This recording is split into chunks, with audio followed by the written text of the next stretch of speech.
I honestly don't think that baseball constitutes a date night. But there are dugout club seats on that third base line. Lights, it's romantic, and they're free, right? Yeah, that's right, partner. All right. Honey, the light! Watch out!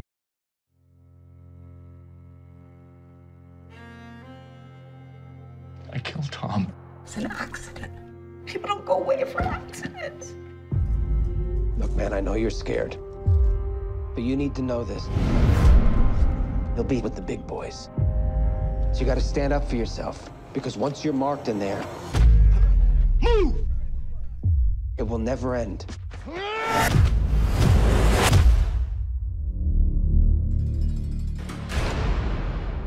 I'm not looking for trouble. The fact is, a place like this forces us to become warriors or victims. The only thing that matters is you getting home to your family in one piece. You'll get your hands dirty like the rest of us.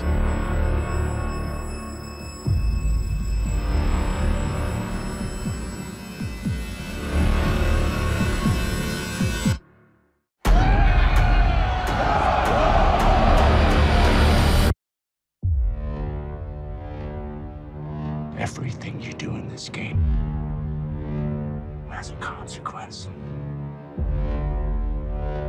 These cops think the more they lock us down and isolate us, it strips us of our power. They even think we're a dying breed. They're dead wrong. We got your rules and we got the gang's rules. And theirs matter. All I know is once a dude gets institutionalized, anything is possible. You're handling the deal for a heavy shipment of guns. Before you say another word, think of your family in this decision. Nobody's touching my family.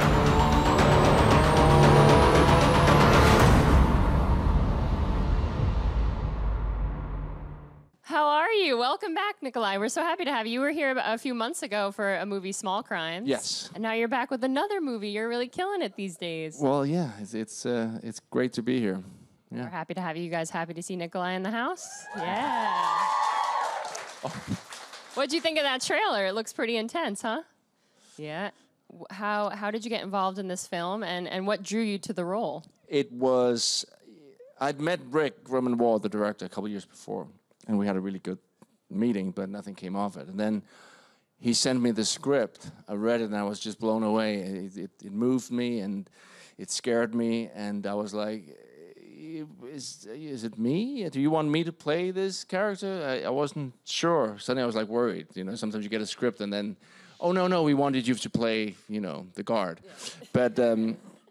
But no, he wanted me to play it. And then I said, okay, well, I would love to. And then, you know, they had to get the financing together, but finally it all came together. And then we shot it in New Mexico 2 years ago. And the reason it's taken so long for the movie to come out, which has been killing me, was that, I don't know if anyone knows, but the studio Relativity went bankrupt, and they were supposed to distribute the movie.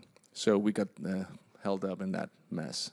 And now you're like, but I now have a movie. But now it's out. Yay! Do you is it hard for you to look back and remember 2 years ago? No, I'm not. I'm still. I'm not that old, but I mean, I remember when I was 4, but everything after was just gone. No, Yeah, you do a lot in between those movies, though, for a certain show that everyone's obsessed with. So I imagine that you're running around trying to. Well, we did. I shot Small Crimes after that. Exactly. So yeah, no, I've been busy, but no, I do remember. It was a fantastic shoot. We were so lucky. Same with Small Crimes, actually. That's an experience of you know, it's an independent movie. You have very little time. Sometimes actors will fall out because other things come up. But we had just the most amazing cast. And we had this thing where we kept saying to each other, me and Rick was like, okay, we're going to trade up. If something bad happened, we're going to trade up. And it happened all the time. Mm-hmm. And yeah, I'm real proud of this movie. Yeah. So this movie kind of starts off with, you know, it's based on a story that could kind of happen to anybody. Well, it can have. I met guys when I was doing research what similar things have happened. But the story, of course, as you saw in the trailer, guy, you know, married, has a beautiful sun, goes out one night, has a glass of wine, maybe another glass, he runs a red light, crashes the car, friend is killed, and he goes away for involuntary manslaughter, and because he's over the limit. It could happen to anyone. And but what's crazy, of course, he's a non-violent offender, but he's thrown in with very violent criminals, and of course he's a criminal as well. He broke the law. But what surprised me the most when I did the research and I educated myself was that how authentic the story was and how real it is. And when I met this man. He was 30. He was locked up when he was 19, and he'd done a lot of bad things, stupid things, and certainly he should pay the price. He stole cars and all kinds of, but non-violent. Mm-hmm. He went to prison, and the same thing kind of happened, and he had to find this violence within him to survive, and he became extremely violent. And what I learned about it was like the fear. We see all these guys, and they look so tough and mean, and they are, but they're also afraid all the time. And he told me that, so I asked him about, because for my character in the movie, the movie starts out with him, 10 years after. And then we track back, and we see how he got there. And for me to understand it, there was like the whole thing about how do you become that violent? How do you then suddenly get to a point where you can stab someone? And I asked this guy I met, who had become a shot caller himself, and I said, "So, have you stabbed someone?" I said, "I'm sorry to ask you, but I have to know." And he said, "Yes, I had to. I did." And I said, "What was that like?" And he said, "It was the most terrifying moment, because you're afraid all the time, but that was really, I was just so terrified. But I knew I had to do it, because if I didn't, it would, I would get hurt." Yeah. And then he said, the thing was that once I did it, that moment when the blood started flowing, I felt empowered. I felt in control for the first time in all the time I'd been in prison. So after that, he started looking forward to those moments. And that was like, it made sense in a very dark way, but it helped me immensely to portray this guy, because that is kind of what happens to him. And there's a couple of moments early on when you see him commit his first really violent act, and later in the movie you see him do it again, and there's a significant difference in the way he goes about it. It's the interesting thing for me, of course, was the journey and the theme of we have this in. You have to stop me if I go on a tangent, because sometimes I just we have a long time on stage. I'm enjoying it. But one of the things I love about what I do is that you explore what it means to be a human being, mm-hmm. and I think we are much more alike than we think. Yeah. But we like to divide each other up into them and us. We do it between nations. We do it politically. We also do it with criminals. Of course, if you break the law, well, you become one of them. We'll lock you up and we'll forget about you. What I think this movie shows is, of course, that, and also we like to we're very good at judging each other. It's like, we all know that, oh my God, did you hear what she did? Yeah. I could never do that. It's just terrible. My God, she's insane. Because we could never do something bad. And then, of course, if we're honest for a second, we look back in our lives, we'll go, well, yeah, there was that time when I was being a complete dick. Mm-hmm. And that happens. Obviously, we're not all violent, and thank God.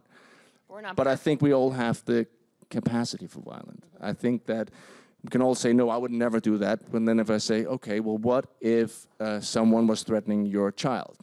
Oh, well, then I would kill them. Oh, yeah, well, there you go. Yeah. So it's there. I think that we have to get away from this them and us as much as we can.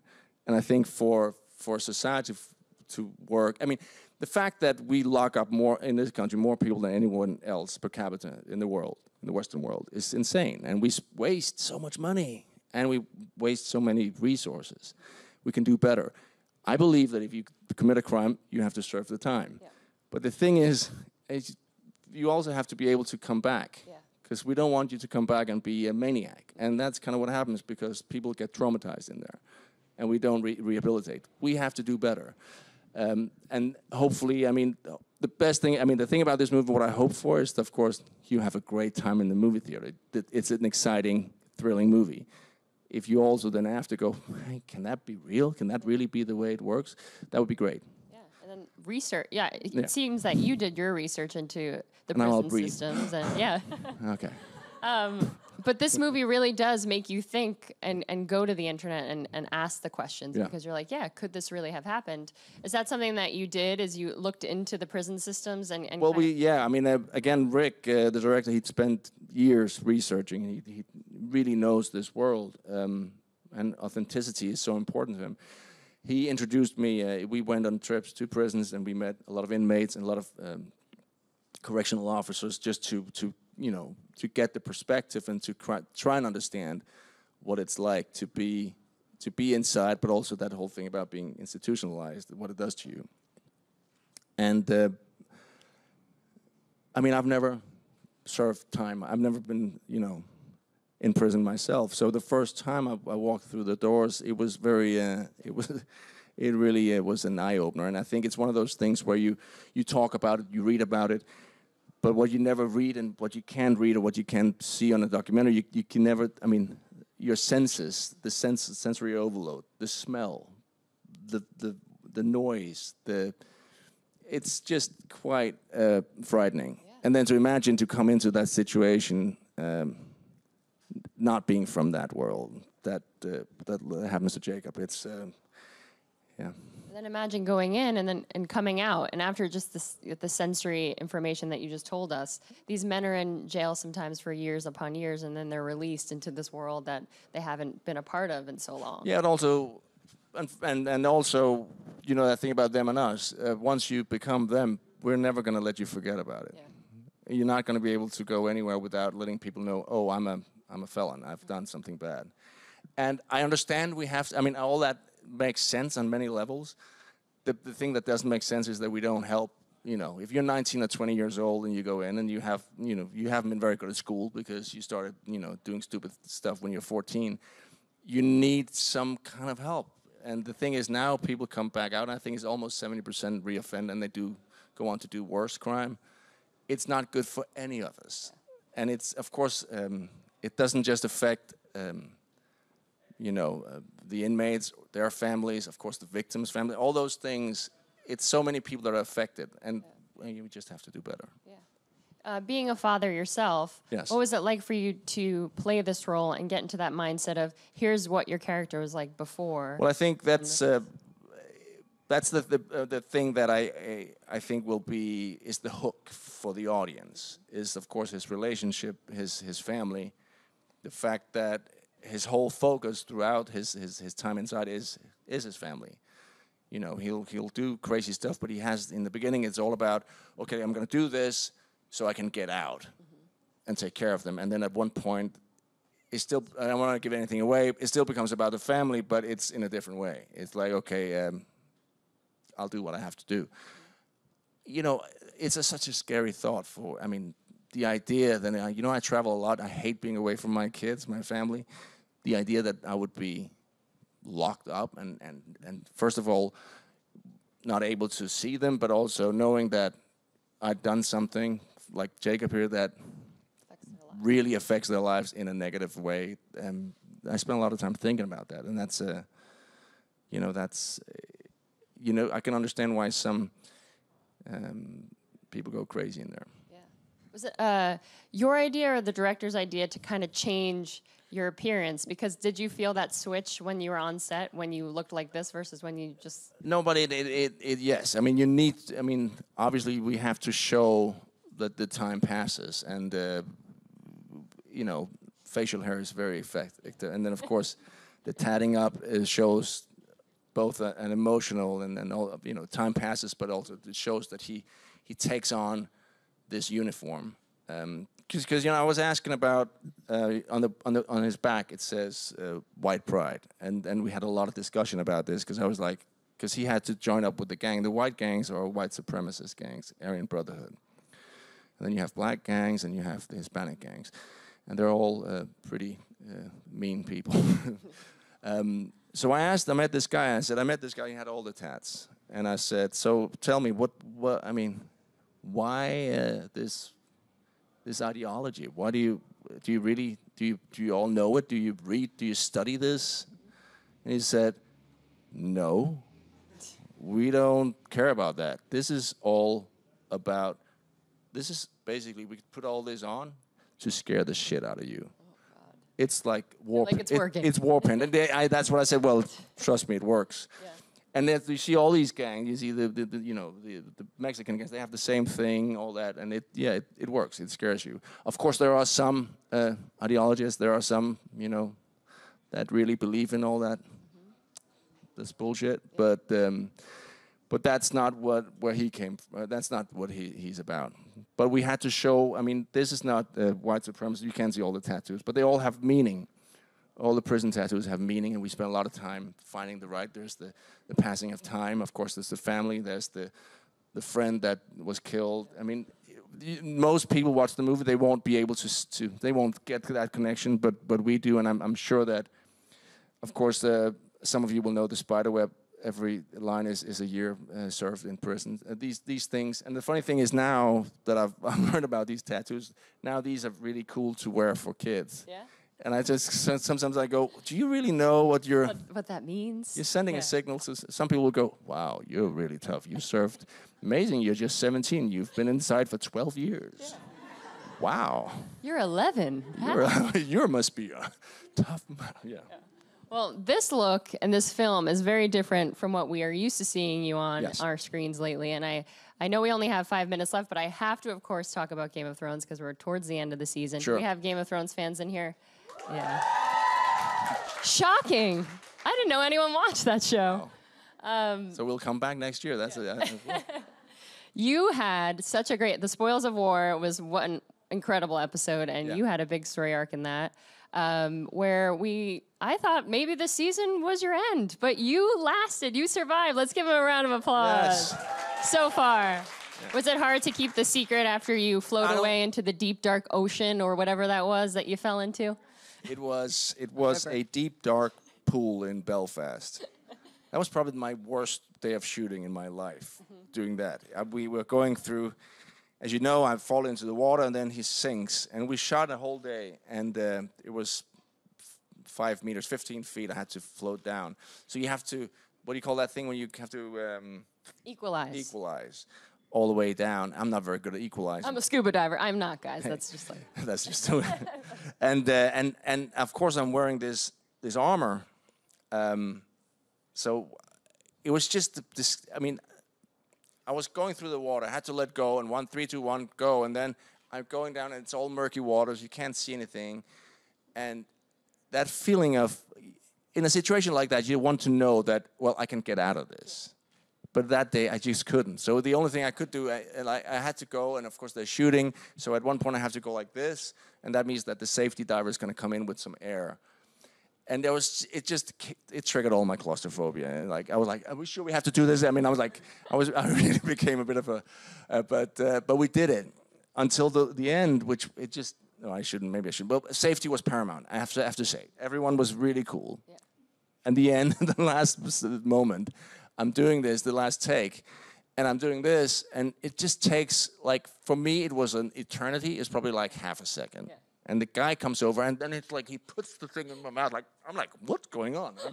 And he's trying to take me up. Now, it turns out he's cramping in his whole body. I was shitting myself. But there were other safety divers, and I was never in danger. Yes. It was just a mental thing. But that wasn't your question at all. Well...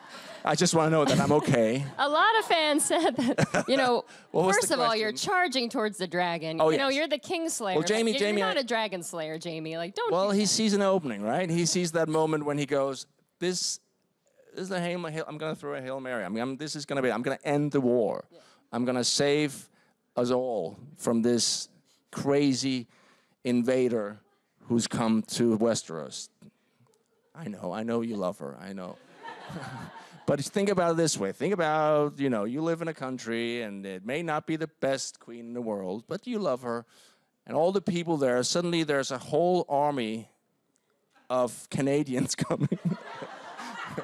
No, but they're like, if you think about it this way, there's they're being invaded by another foreign. And your brother is leading that invasion against you. That's a little complicated. Yeah, so complicated. At least I know my brother well, so I can outsmart him. Yeah. But the whole, I mean, it's war, and imagine I can end this right now. Yeah. I can just do one, like the beautiful red wedding, just one, quick, we're done.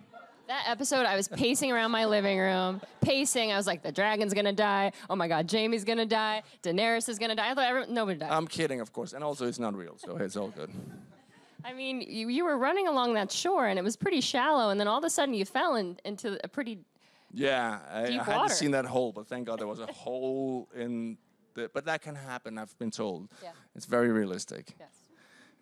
And Bronn, what you didn't know, and I think they should have said, or so Bronn should have told, because he was for years working on the beaches outside King's Landing he was a lifeguard. He was for like he had 2 years, and he was like an expert swimmer, and he won the Westeros 1,000 meter. I knew I liked him. So he's pretty cool.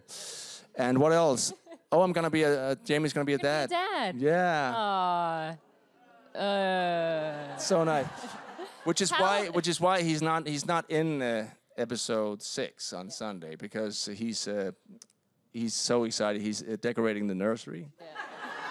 And he's chosen green, because he's like, I don't want to jump to the conclusion. So it's all green. He's got his baby Bjorn ready. He is excited. But how is this seriously going to change things? Because Cersei did whisper in your ear, like, if you betray me again, like, whew, yeah, and he's going, how did I betray you? I don't know. I gave you a baby. How did he betray her? That's my question to you. I guess by meeting Tyrion, but she But had I didn't the know. option of I didn't know. making that not I didn't happen. know I was going to meet Tyrion. So how did he betray her? Because I keep thinking about it. Well, your sister's kind of a crazy psycho. Because I didn't kill Tyrion. That's why. You didn't kill him, so you betrayed me. We're going to have a baby together. Are you happy? Yeah. I think you're going to be a great mom. I have so many questions. I'm just going to call the writers now. This is like... But you did have a very emotional meeting with your brother Tyrion. Yes. Why there were don't so you many just- things I'd like to have said Just to him. go with though. Tyrion. Well, yeah, just leave Cersei behind and go back with your brother. You guys work well together. Yeah. The subtext, I mean, the scene, it's funny. The subtext in that scene was also driving me crazy. I think there's so much tension in that scene because of that, which is great. It's a great scene, and Peter is amazing. But I was like, could Jaime just please say something here? He can't let him get away with this, but it's this beautiful speech by Tyrion when he says, because I told Bronn I was going to kill you, and he says, listen, my dad was going to kill me, okay? Tywin was going to kill me. He's always hated me. He was going to kill me. Like saying, like, so therefore it was okay that I killed him. And I'm could Jaime just say, I know that. Okay, I know that's why I helped you escape. And you chose to go back, and then you killed Tywin. Oh, and you also killed that innocent woman, by the way, that everyone forget about. Because she was a prostitute. Yeah, so we don't care about her. You are very bitter against your siblings, Jaime. But I'm going to be a dad now. Yeah. And so Jaime, he's forgiving everything. Yeah. Do you think it's going to be what do you think it's going to be? A girl or a boy? No. A dragon. I think it's going to be a No, but I'm dragon. just thinking, what if it's going to be one of those situations where you go, is a whole, I mean, like, because you would imagine it was like a little sweet, like a little blonde baby come out. What if it's like a half monster, or like it's the mountain who's kind of been... Let's just change the subject. You turned on me. Yeah. You had a reunion with Tyrion. Will you have a future reunion with our girl, Brienne of Tarth? Don't you love these two together? Yes. That would be nice. Please I hope tell so. us, maybe. I hope so. I miss those scenes. Guys, I'm really close to him, and I see a twinkle in his eye. No, I hope that would be great. It would be weird if they didn't. Yeah. But I mean, I think, it would be fun to work with Gwendolyn Christie again. Yeah.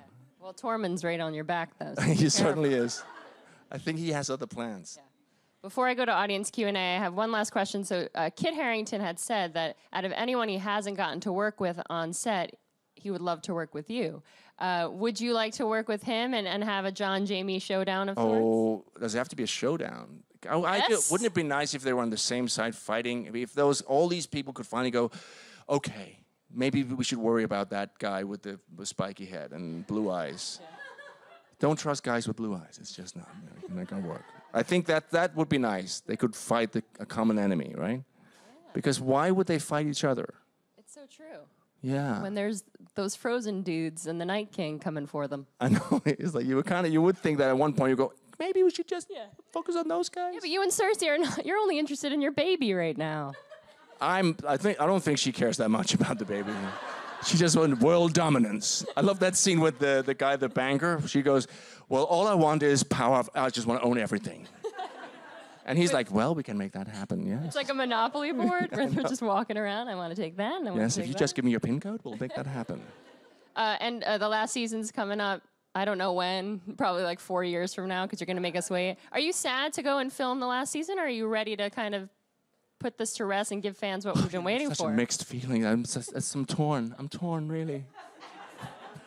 No, it's gonna be sad to say goodbye to all those people. And then we've been coming to Belfast every year for the last 8 years, so it's gonna be the 9th year now. So that's a long time. And some fantastic people, fantastic crew. So yes, that's gonna be. I'm sure that's gonna be some heartbreaking moments of goodbyes. But at the same time, I think it's gonna be great for all of us to go on and do something else. And we'll finish the story. It'll be one story, and then we can go back and revisit on the box sets and the sequels that they're planning or whatever is happening. Yeah, that's true. We talked about it last time, though, and you said, I can't go and play Jamie like from 20 years ago. Yeah, now I changed my mind. I think I can. Yeah, I think I can do that. You look good. Yeah, I can do a 16-year-old. Yeah. Guys, can you see why Nikolaj's an actor? I mean... So, what was the question? Oh, the sequel, the prequel. Yes, we'll do them all. Good. Just give me a couple of years, and then I'll realize, oh my God, I'm never going to work again. HBO, please, let's do a prequel. Hire me. Yeah. Well, I do have to pass it off to the audience, because we're really hogging the stage here. Who's next? First. Last. Yes. All right, so obviously, you're playing someone like Jamie who's who's capable of very evil things. I think that's like a very minuscule word. And he saved 1 million people. Okay. How did playing a character like that help you prepare for this role over here? They're both human beings. That's the only thing, and I think that's but I really do believe. I think that's I don't look at any characters as the goody or the bad guy, or I really don't. I don't believe in that. I think, yes, unless you play a psychopath, of course. Then it's if you have mental disease, that's different. Then that's a different way of going about it. But no, that's just human beings. And there's with very specific circumstances that make them act in it. But he did save 1 million people. Let me just put that. Who's next? Hi there. Hey. Thank you so much for being here. Of course. So as an actor and as a human being, what was it like entering... Well, he's not human. Stop lying. Now you're jumping to conclusions now. Entering this intense and gritty world for this film. Yes. And sort of going back to your everyday life, what went on in your head mentally and what was going on physically, just balancing these two worlds of the film and just real life? Yeah, no, I don't. Obviously, it's a lot of work with this character. He was in more or less every scene, so I spend a lot of time thinking about it. It doesn't affect me. I'm not crazy, and I don't look at my job as therapy. So I don't. It's not like I go, oh my God, I've killed someone today. I don't know how to deal with it. And I'm not judging anyone who does that, but it's just not me. So physically, well, it affected me because I had to put on a lot of meat to do this, just to get a little more muscle. So if that was your question, but I didn't have crazy nightmares or visions or. I suddenly was like, oh, why didn't you think of something? I could have made something up now. It would have been great. Well, there was that day. We just I just work. It's my job, and I spend the evenings just trying to prepare for the next day. Mm-hmm. Yeah. He goes home and watches Game of Thrones, guys. That's what he does. Yeah, I do every day. No, I don't. Who's next? Hi. Hi. Hi. How are you? My question is basically, well, Jamie starts off as being kind of the villain of the story. Yeah. And he had a lot of like redemption moments throughout the whole series. And how did you prepare for that? And now he's in a completely different place. How did you as an actor prepare for that change and that, that arc? And where would you like Jamie to end? In the last season. Never. Well, I think that. Yeah, I think the big change was, of course, in losing the hand. That was like. No, that was a big change because that was so forced upon him. I mean, that being held when Robb Stark captured him, and then after he was forced to spend a lot of time with Brienne of Tarth, that did have a huge impact on him. I never saw him. You're right. He was kind of the villain in the story. I never saw him as a villain. I just thought that this is like the moment we choose to start. I mean, you have the whole story starts, and then of course the Jamie moment is like, he's very intimate with his sister, and he tries to kill an innocent boy, so he is the villain. And then later on, we'll find out that it's still a very, very horrible thing he did, but. He actually seems to, even though we don't like it, and for us, our morals, it's so wrong, but he seems to really love his sister, this woman. That's really messed up, but that's morals. We're talking morals. Doesn't make him an evil person. That's just, I don't think it does anyway. Trying to kill a 7-year-old boy, that's pretty bad. We can't get around that. But then I was just trying to think, well, he does it. There's a reason. He's not just a maniac. He does it because he understands that if this kid tells anyone what he just saw, it'll mean the death of the woman he loves and their 3 children and himself. So that's not good. So I don't see him as I see him as being a bit of an arrogant prick in the whole beginning. But that I also try to understand, why is he being so annoying? Because he really is in the beginning. Well, it's because everyone is like, the Kingslayer. And then when you find out later, well, that's a little annoying when you kind of know, yes, I slayed the king because he was about to burn you all. But, that's another, but so he gives him that kind of, and then living in a family that's so dysfunctional, like without a mother, and with Tywin Lannister that we saw, he's a kind of a specific father, he's not the warmest man in the world. And I mean, all these circumstances you work with. And of course, then the big change with the hand, I knew that was interesting because it meant that he had to redefine who he is and who he was. And also, if he comes back, and his sister, she's like instantly like, ugh, that's disgusting. Let's put a golden hand on that. I mean, there's so many things that happen. You are. Where is he going? Where is he going after this? He's going. Where do I want him to go? Or where do? Yeah, I probably should. Where is he going? I probably shouldn't tell you where he's going. I hope.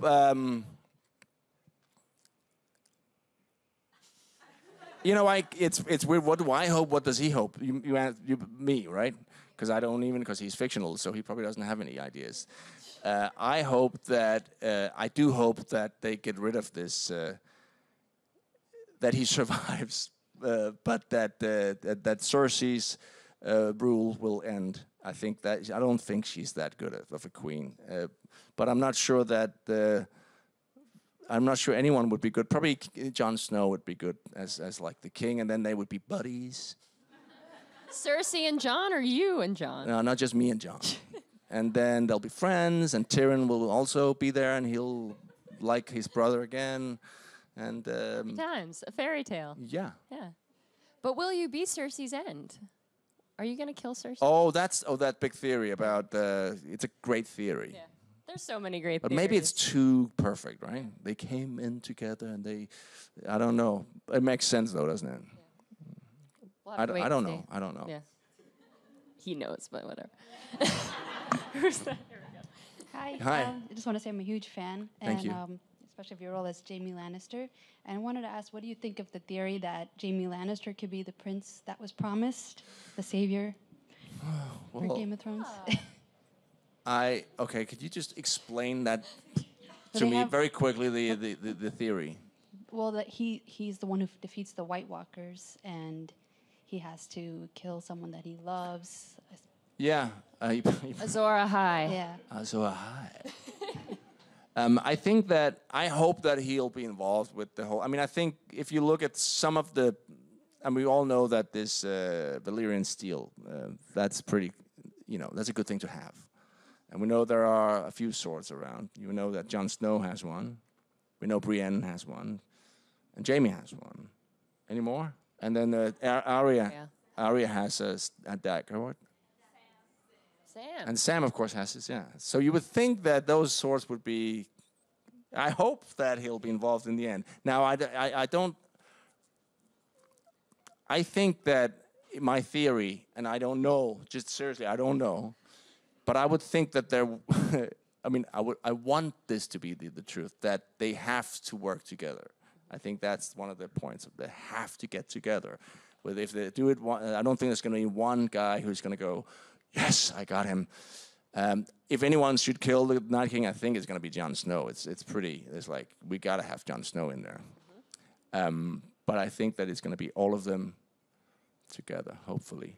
You'll be right by Jon's side, because remember, you guys were I so want to be his friend. You can see that. I want to be Jon Snow's. It's going to be so good. He's just. You guys can hold golden hands, and it'll be fun. Okay, we got one last question here. I'm also a huge fan of you. What's on the? What's no one likes you. Oh, Harley Quinn. Oh yeah. After doing this role in this movie, is there any other role that you would hope to do in the future in your career? Yeah, I would like to continue working. But I mean, like, do you? No, I know what you mean. I mean, I'm sorry. But you've been playing like Small Crimes and Shot Caller have been sort of like. But they're very different though, the characters. Yeah, but like kind of gritty. Oh yeah. Moody. No, but I think that for me, those characters are just more fun and more interesting. And I don't, you know, you talk about good and bad. We're so used to the you know, those archetypes, and I just find. I mean, if I had to make the choice, I find the good guys really boring to play because you kind of go, it's not believable. I just don't believe it. But I have some projects. I have one that I hope that we get to make after Game of Thrones. It's a story. It's based on a true story of this explorer, polar explorer. It's an amazing story about human nature, about survival. I think that's the thing. I mean, yeah, I'm going to continue working. I don't have I would like to do Hamlet and Macbeth, but I would like to do, by the way, if anyone on Broadway's, but no, I don't have any. Yeah. But that's why you need to be tall. Well, we saw you with Lin-Manuel Miranda, and he was like, I'm going to write a Game of Thrones musical. Yeah. And you were like, that evening, like my... yeah, you didn't see that, but now I'm gonna. I did this James Corden late show, but Lin-Manuel Miranda, it was there, and he's obviously just a brilliant guy. My daughters, 13 and 16, heard that I was going on the show, and they just thought that I was gonna be singing carpool karaoke. And they were like, you know, they were really horrified. And I said, don't worry, I'm not going to sing. I'm not always going to embarrass you. Just give me a break.